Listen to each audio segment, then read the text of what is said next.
Hello दोस्तों, जैसे कि हमने पिछली बार ट्राइंगल्स की पढ़े थे, उसके बाद टाइप्स ऑफ ट्राइंगल्स भी पढ़ा हमने। और टाइप्स ऑफ ट्राइंगल्स में जब हम पढ़ रहे थे तो अकॉर्डिंग टू साइड के अकॉर्डिंग यानी भुजाओं के उपलक्ष्य में हमने एक ट्राइंगल पढ़ा जिसे हम विषमबाहु त्रिभुज कहते हैं। तो ये विषमबाहु त्रिभुज क्या था कि विषमबाहु त्रिभुज वो त्रिभुज होता है जिसकी सारी की सारी भुजाएं एक दूसरे से अनइक्वल होती हैं। अगर इसकी सारी की सारी भुजाएं एक दूसरे से अनइक्वल हों तो ये विषमबाहु त्रिभुज कहलाता है। मान ली ये वाली भुजा 5 है और ये वाली भुजा 4.5 है, तो ये वाली भुजा 3 होगी। अगर ये भुजाएं आपस में इक्वल नहीं हैं तो ये विषमबाहु त्रिभुज होता है। विषमबाहु त्रिभुज में भी इसके 3 आंतरिक कोण होते हैं जो कि मैं दिखा रहा हूँ, एंगल 1, 2 और एंगल 3।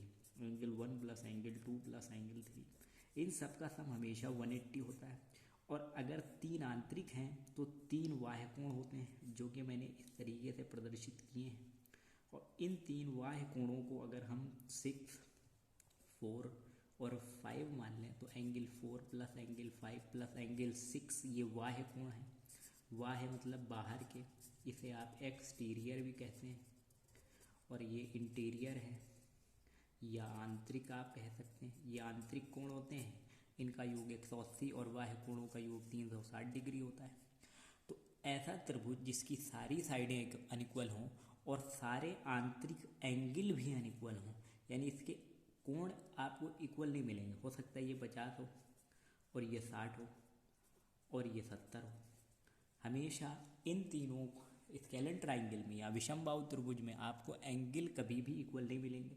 तो स्केलेन ट्राइंगल क्या यही होता है? नहीं, ये स्केलेन ट्राइंगल हो सकता है आपका राइट एंगल ट्राइंगल भी स्केलेन ट्राइंगल होता है, जैसे कि हम यहाँ प्रदर्शित कर रहे हैं।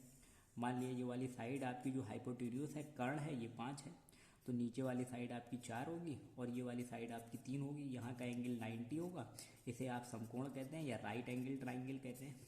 राइट एंगल ट्राइंगल भी एक विषमबाहु त्रिभुज होता है क्योंकि इनकी तीनों साइडें अनइक्वल हैं। अगर ये कोण 90 का है तो ये वाला 60 हो सकता है और पॉसिबिलिटी के वाला एंगल 30 हो।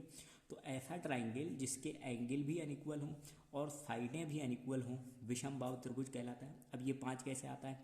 अकॉर्डिंग टू पाइथागोरस थ्योरम या पाइथागोरस थ्योरम के अनुसार हाइपोटेन्यूज का स्क्वायर हमेशा परपेंडिकुलर प्लस बेस के स्क्वायर के बराबर होता है।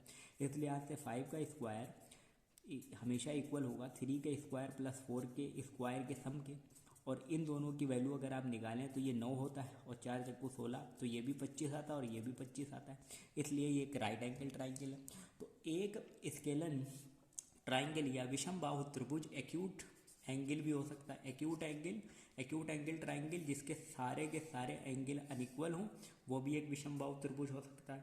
जैसे यहाँ पर 70 लिया, यहाँ पर 60 लिया और यहाँ पर आपने 50 ले लिया, ये भी एक एक्यूट एंगल है लेकिन विषमबाहु क्योंकि इसकी साइड इक्वल नहीं।